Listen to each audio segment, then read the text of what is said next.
Our economies are clearly intertwined, as is our economies throughout the world.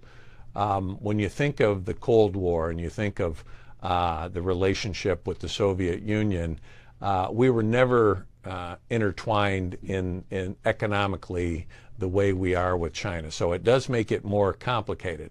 But when they show their willingness to leverage these economic relationships in such a way that is not in America's interest, it really does show our need to develop independent supply chains. And I applaud President Trump is working very hard to separate and strengthen our resiliency of our supply chains.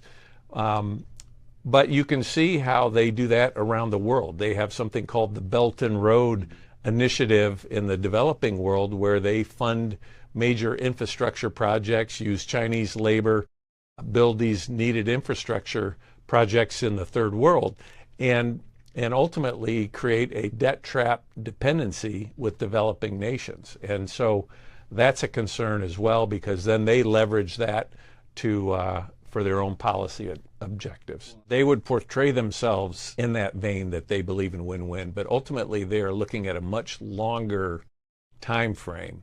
And ultimately it's win-lose, because what they want to do is be the center most dominant power in the world, and they're willing to wait 50 years, 100 years. When you consider the timeline that they operate under, they aren't under the quarterly report kind of scenario that we are in the private sector here. So in terms of an economic strategy, what they do is they identify a key sector that they want to dominate.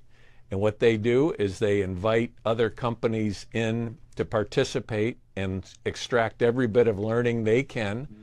And then ultimately they figure out a way to kick that foreign company or entity out and undercut with prices, with manufacturing capabilities, steal economic secrets, and use that to drive that business out of business. And so you're seeing in Europe right now, the automotive industry is caving to the Chinese pressure in that area.